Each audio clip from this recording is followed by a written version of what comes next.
آياته أن خلق لكم من أنفسكم أزواجا لتسكنوا إليها وجعل بينكم مودة ورحمة.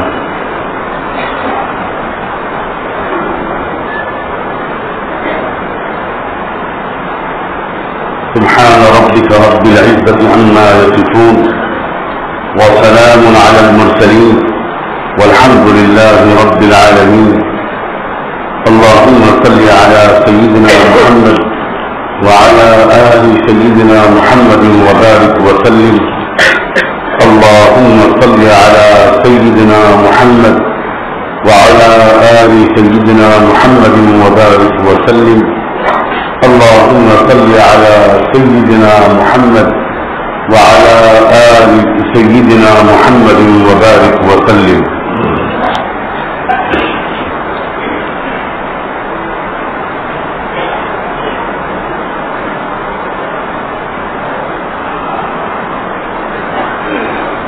اسلام وہ آسان اور خوبصورت شریعت کا نام ہے جس میں نماز بھی عبادت ہے اور نکاح شادی بھی عبادت ہے.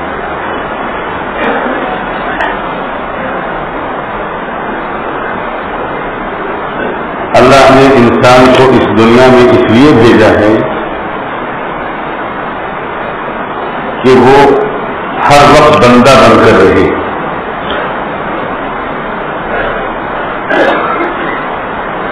وما خلقت الجن والانس الا ليعبدون.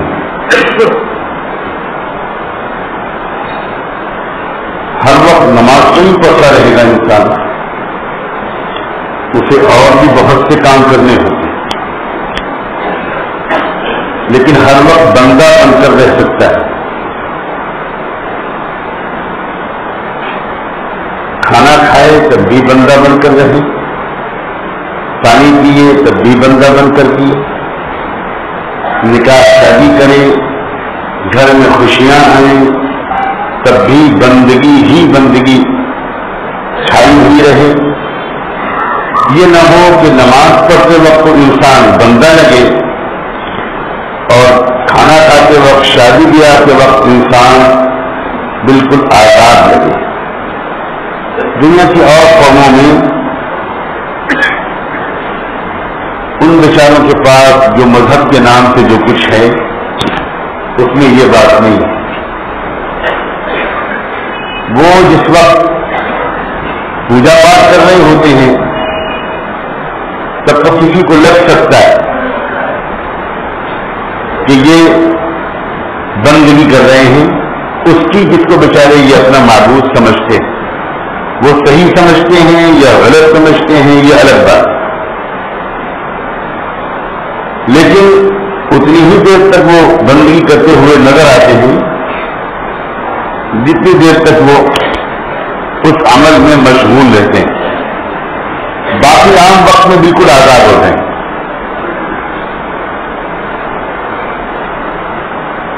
آپ کا کوئی بیٹا یا آپ کا کوئی نوکر کبھی کبھی آپ کا کہنا مانے, ہر وقت نہ مانے, کیا آپ کو وہ اچھا لگتا ہے؟ اچھا لگے گا؟ اللہ کو بھی اپنا وہی بندہ اچھا لگتا ہے جو ہر وقت اس کا کہنا مانے اور ہر وقت اس کا بندہ بنا رہے.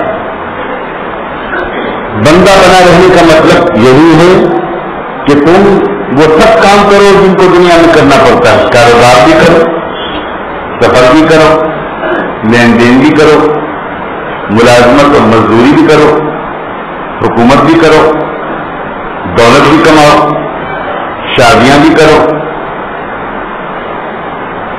اپنی بیٹیوں کو رخصت بھی کرو, دوسروں کی بیٹی کو اپنے گھر میں عزت اور محبت کے ساتھ لاؤ بھی بہو بنا کر. یہ سب کرو, یہ تمہاری اس دنیا میں ضروریات ہے اور اس کے بغیر تم دنیاوی زندگی نہیں گزار پاؤ. کسی چیز سے اللہ نے منع نہیں کیا, صرف اتنا کہا یہ سب کرتے وقت بھی بندے ہی بنے رہنا. اسی لیے کہتے ہیں کہ پوری زندگی اسلام میں عبادت ہے. دین اور دنیا الگ چیز ہے ہی نہیں. جس طرح انسان نماز پڑھ کر اللہ کا قرب حاصل کر سکتا ہے، ویسے ہی انسان اپنی اس طرح کی تمام ضروریات اللہ کی مرضی کے مطابق سادہ طریقے سے سنت کے مطابق اپنی یہ تمام ضروریات پوری کر کے بھی اللہ کا قرب حاصل کر سکتا ہے۔ تو دنیا کی خوشیاں بھی حاصل اور دنیا کی ضرورتیں بھی پوری اور اللہ کی رضا بھی اسی طریقے پر موجود، کتنا پیارا طریقہ ہے اسلام۔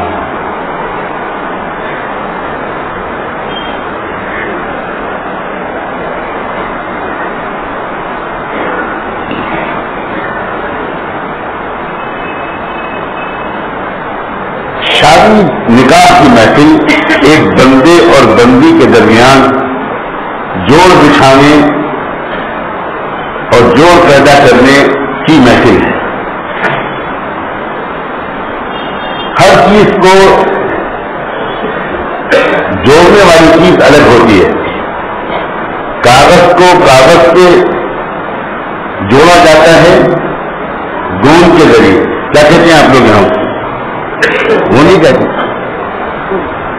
کپڑے کو کپڑے سے جوڑا جاتا ہے دھاگے کے ذریعے، اینٹ کو اینٹ سے جوڑا جاتا ہے سیمنٹ کے ذریعے۔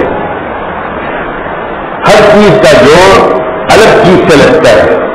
یاد رکھنا، انسان کا انسان سے جوڑ دین کے ذریعے لگتا ہے۔ دین کے بغیر انسان کا انسان سے جوڑ نہیں ہو سکتا۔ اسی لیے جن میاں بیوی کے اندر دین ہوتا ہے ان کی زندگی دنیا میں جنت کی طرح گزرتی ہے۔ شوہر بیوی کا خیال رکھتا ہے، بیوی شوہر کا خیال رکھتا ہے، دونوں ایک دوسرے کی عزت کرتے ہیں، دونوں ایک دوسرے کی کمزوریوں کو چھپاتے ہیں۔ کمزوریاں ہر ایک میں ہوتی ہیں، کوئی دنیا میں ایسا نہیں ہے جس میں سب اچھائیاں ہوں اور کوئی ایک بھی کمزوری نہ ہو۔ ایسا دنیا میں کوئی انسان نہیں، کوئی نہ دنیا میں مرد ایسا ہے اور نہ کوئی دنیا میں عورت ایسی ہے۔ لیکن جن میاں بیوی کے درمیان جو ہوتا ہے دین ہوتا ہے جن کے اندر، وہ شوہر اپنی بیوی کی ہر کمزوری کو ایسا چھپاتا ہے کہ کبھی زندگی میں کسی کو اندازہ ہی نہیں ہوتا کہ اس عورت کے اندر تھوڑا چیز کی کمی ہے۔ اسی طرح وہ بیوی اپنے شوہر کی کمزوریوں کو ایسا چھپاتی ہے کہ بیوی کے ماں باپ کو بھی خبر نہیں ہوتی زندگی بھر کہ ہماری بیٹی کے شوہر ہمارے داماد کے اندر کیا کمزوریاں ہیں۔ ہن لباس لکم وانتم لباس لہن۔ اللہ تعالیٰ نے یہ کہا ہے کہ بیویاں اپنے شوہروں کے لیے لباس ہیں اور شوہر اپنی بیویوں کے لیے لباس ہے۔ یہ کپڑے کا لباس کا کام کیا ہوتا ہے؟ بدن کو چھپانا، ڈھکنا، اور بدن کو سردی سے، گرمی سے، دھوپ سے بچانا، دھول سے، گرد و غبار سے بچانا۔ جب شوہر اور بیوی دوسرے کے لیے لباس ہے تو اس کا مطلب یہ ہوا کہ شوہر اور بیوی ایک دوسرے کو یہ ذلت سے، پریشانیوں سے، الزام سے، عیبوں سے بچاتے ہیں اور ایک دوسرے کی تمام چیزوں کو چھپائے رکھتے ہیں۔ اچھی گھر کی جو زندگی گزرتی ہے خوشگوار، اس کے اصول سکھائے ہیں اللہ کے رسول صلی اللہ علیہ وسلم۔ ایک بڑا پیارا اصول ہے۔ آپ نے فرمایا کہ اگر تمہاری ذہن میں ایک دوسرے کی کوئی کمی ذہن میں آئے، یہ خیال آئے، تو فوراً سوچو کہ یہ ایک کمی تو ہے مگر اور 50 خوبیاں بھی تو ہیں۔ اگر ان 50 خوبیوں کو سوچنے لگو گے تو کوئی دراز نہیں پڑے گی، آپس میں تعلق خراب نہیں ہوگا، کیونکہ ہر ایک میں کچھ نہ کچھ کمزوریاں ہیں۔ اور اگر ایک ہی کمزوری کو سوچتے رہو گے تو شیطان اس کو بہت بڑا بنا کر کھڑا کر دے گا اور باپ کا بتنگڑ بن جائے گا اور گھر ٹوٹ جائے گا. اللہ کے نام پر نکاح ہوا کرتا ہے, اللہ کے حوالے سے نکاح ہوتا ہے, اس لیے جس رشتے کو اللہ کے نام پر کیا جائے اسے مرد دم تک نبھانا چاہیے. کبھی کسی قیمت پر اس رشتے کو توڑنا نہیں چاہیے. سب سے زیادہ جو نفرت ہے اللہ کو کسی حلال چیز سے, اس کا نام ہے طلاق. عجیب و غریب بات, ابغض الحلال الی اللہ الطلاق. اللہ تعالیٰ نے رشتہ توڑ دینے کو جائز تو قرار دے دیا, مجبوری کے کچھ حالات ایسے ہو سکتے ہیں کہ بھائی بجائے اس کے کہ دونوں زندگی بھر لڑتے رہیں, سکون کے ساتھ اپنے اپنے راستے الگ کر لیں. ایک آخری شکل کی گنجائش تو اللہ نے رکھی ہے, لیکن یہ بھی ساتھ میں کہہ دیا اجازت تو میں نے دی ہے لیکن مجھے سخت نفرت ہے اس سے. اس کا کیا مطلب ہوا کہ زندگی بھر اس رشتے کو نبھانے کی نیت ہونی چاہیے, اور جتنی پکی نیت نکاح کے وقت ہوتی ہے, جتنی سوچ سمجھ کر بندہ ایجاد و قبول کے وقت میں ہاں کرتا ہے اور زندگی بھر نبھانے کا ارادہ کرتا ہے, اتنا ہی برکت ہوتی ہے. نبھانا آسان ہو جائے گا اگر دلہا اور دلہن, شوہر اور بیوی دونوں ایک بات سمجھ لیں. قرآن میں میاں بیوی دونوں کو زوج کہا. زوج کیا کہا ہے؟ جوز مت کہنا, جوز کہتے ہیں بادام کو. ہمارے یہاں ہندوستانی عربی جو ہے اس میں لوگ جوز کہہ دیتے ہیں. جب تم لوگ جوز کہو گے تو دوسرے کو کھا جاؤ گے, اس لیے کہ جوز تو کھانے کی چیز ہے. زوج کہتے ہیں جوڑے کو. میاں کو بھی زوج ہی کہتے ہیں, بیوی کو بھی زوج. یہ نہیں کہ بیوی کو زوجہ کہیں اور میاں کو زوج کہیں. اصلی آدمی میں زوج ہی کہتے ہیں. زوج کہتے ہیں ایک ہی چیز کو اگر برابر برابر دو حصے کرو, اس کے دو ٹکڑے کرو, ایک ہی چیز کے دو ٹکڑے, ان کو زوج کہتے ہیں. اللہ نے آدم علیہ السلام کی بیوی حوا کو آدم کے اندر سے ہی کیوں نکالا؟ باہر سے بھی تو پیدا کر سکتے تھے اللہ, کیا کمی تھی, لیکن اندر سے اس لیے نکالا تاکہ قیامت تک شوہر اور بیوی یہ سمجھتے رہیں کہ ہم دونوں ایک ہی وجود کے دو الگ الگ حصے ہیں. اب جو شوہر اپنی بیوی کا دل دکھاتا ہے اور جو بیوی اپنے شوہر کا دل دکھاتی ہے وہ کسی غیر کو کا دل نہیں دکھاتی, اپنے ہی کا دل دکھاتی, اپنے ہی وجود کے آدمی حصے کو چوٹ لگاتی ہے, زخمی کرتی ہے. سمجھدار آدمی ہے جو آدمی اپنے ہی کو مارنے لگے, نوچنے لگے, کاٹنے لگے, اس کی جگہ گھر نہیں ہوتی, اس کی جگہ پاگل خانہ ہوتی. اس لیے جو میاں بیوی کے جھگڑے سے ہوتے ہیں یہ اس بات کی علامت ہے کہ وہ لوگ بالکل جاہل ہیں, بالکل بے سمجھ اور نادان.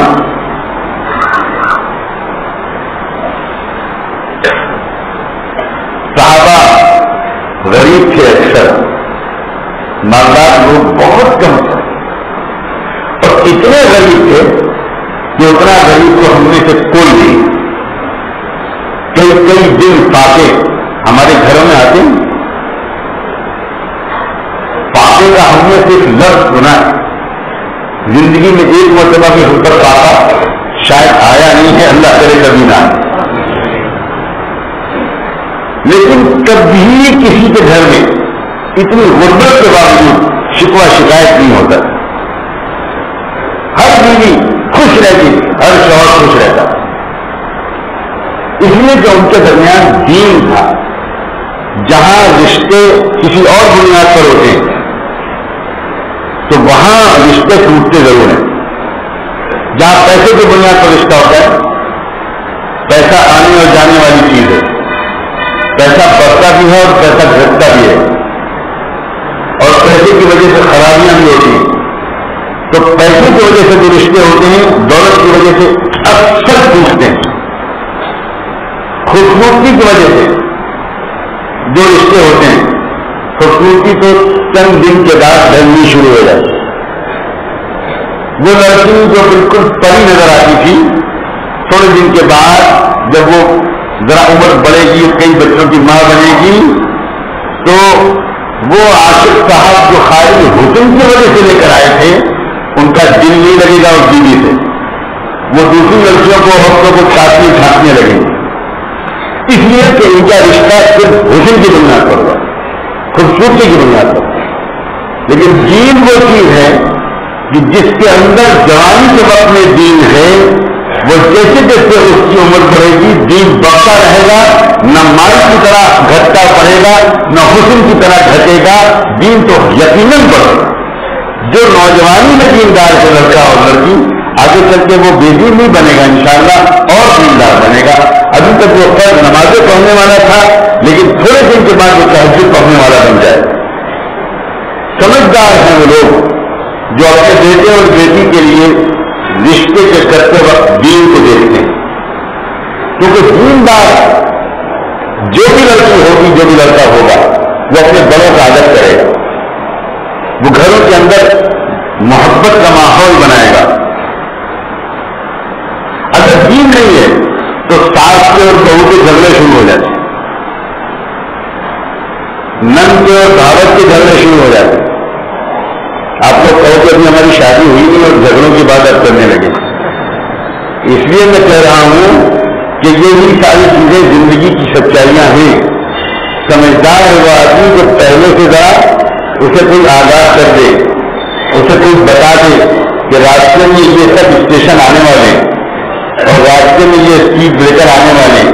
ورنہ شادی سے پہلے تو خالی ایک ہی تصور ہوتا ہے، ایک طرف ہوتا ہے مجنون، ایک طرف ہوتی ہے لیلا، اور باقی کچھ بھی یاد نہیں ہوتا. اور یہ بھی اللہ کا کرم ہے. نوجوان زیادہ بیٹھے ہیں، اس لیے میں اس طرح کی بات کر رہا ہوں کہ وہ بھی سمجھیں کہ دین بہت پیاری چیز ہے. یہ بھی اللہ کا کرم ہے کہ اللہ نے نوجوانوں کو مجنون بنا دیا، ادھر لیلا بنا دیا. کیوں؟ اگر یہ سب جذبہ اور شوق نہ ہوتا تو کوئی آدمی شادی کی زنجیر اپنے گلے میں ڈالنا پسند نہ کرتا. میرا ایک امریکی ساتھی تھا جو کہا کرتا تھا کہ شادی بیاہ وہ پنجرا ہے جس میں جو جاتا نہیں وہ جانے کی تمنا کرتا ہے، اور جو چلا جاتا ہے وہ پھڑپڑاتا ہے کہ اب کیسے نکلوں.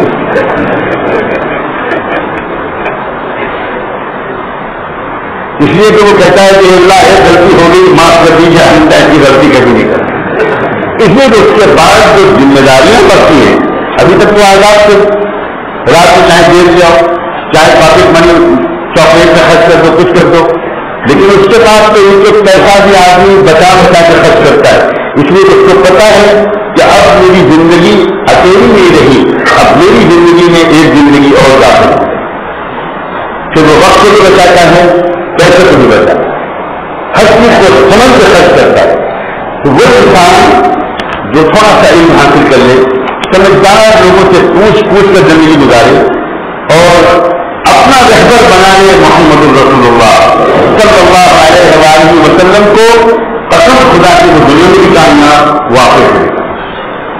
کیونکہ حضور صلی اللہ علیہ وسلم یہ نہیں سکھاتے کہ نوجوان بوڑھے ہو جائیں اور زندگی گزارنے کے بجائے زندگی سے بھاگ جائیں، گھر چھوڑ دیں، جنگل میں جا کر رہیں.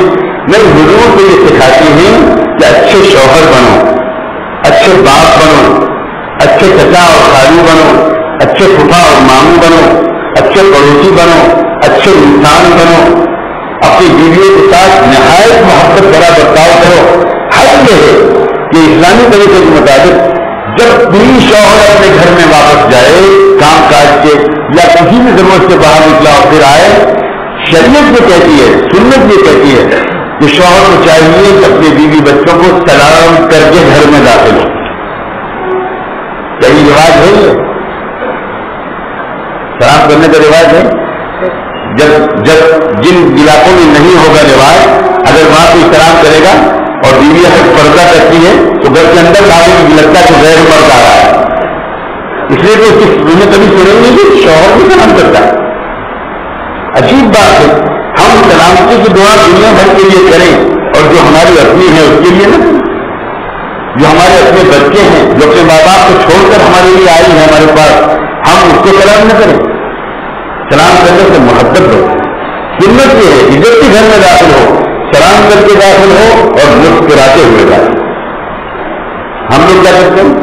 جب باہر نکلتے ہیں تو مسکراتے ہوئے نکلتے ہیں، گھر کے اندر جاتے ہیں تو PSI بن کے جاتے ہیں، بس ڈنڈا ہاتھ میں نہیں ہوتا اور خاصی ورزی نہیں ہوتی، لیکن جاتے باہر جتنا منہ خراب، باہر جتنی لڑائی کرتے ہو، دکان پہ لڑائی ہو، مقدمہ ہار جائیں، منہ خراب ہے، ٹینشن ہے، باہر سے کچھ بولیں گے اس لیے دو تھپڑ پڑے، لیکن وہ سارا غصہ کرتا ہے گھر میں۔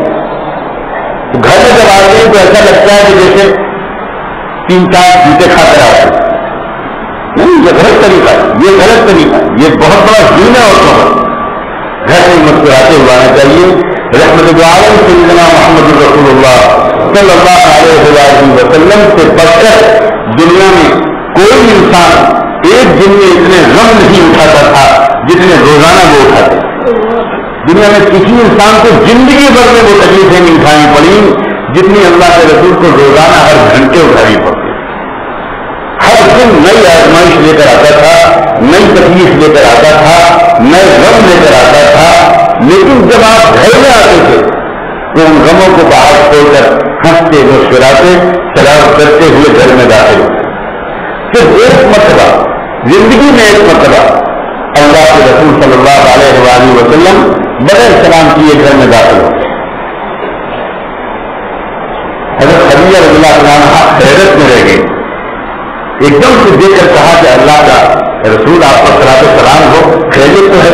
آج آپ نے نہ سلام کیا نہ آپ مسکرائیں، یہ کیا ہوا کیا؟ حضور اکرم صلی اللہ علیہ وسلم الٹے قدم واپس چلے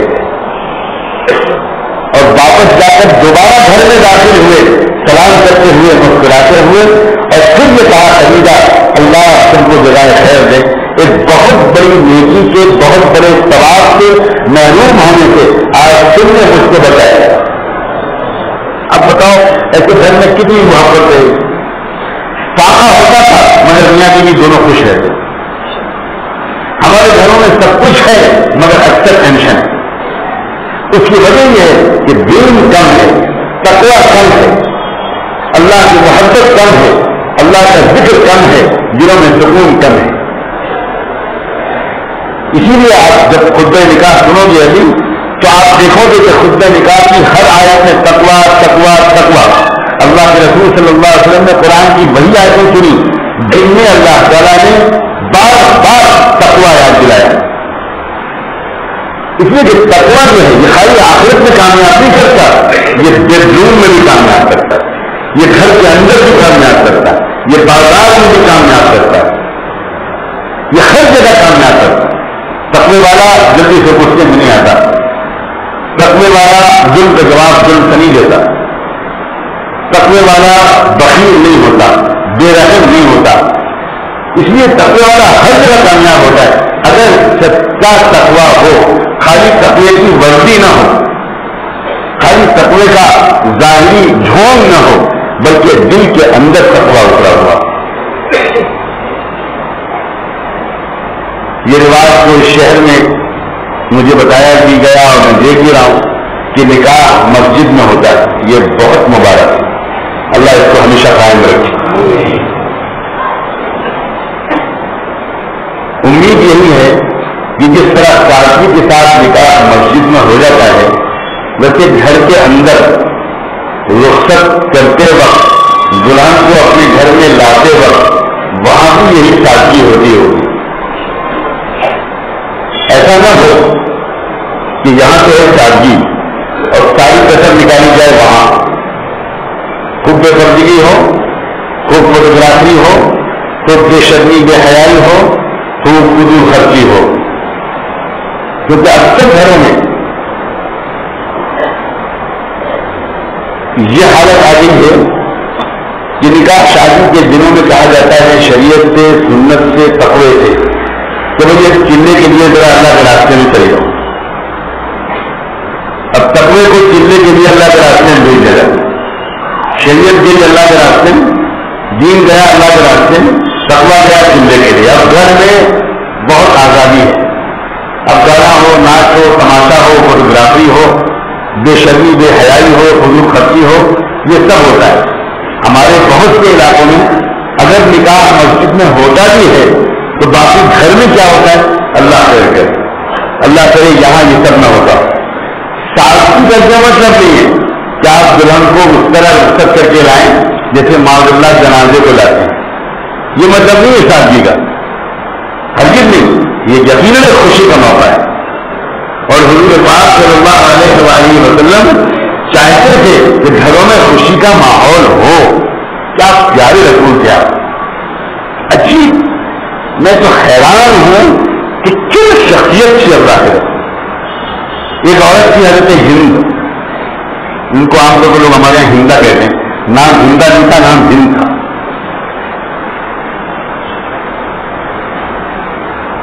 بہت سخت مزاج، وہ غضب کی عورت تھی. وہ اللہ جانے عورت تھی کہ کیا تھی، بڑی خطرناک.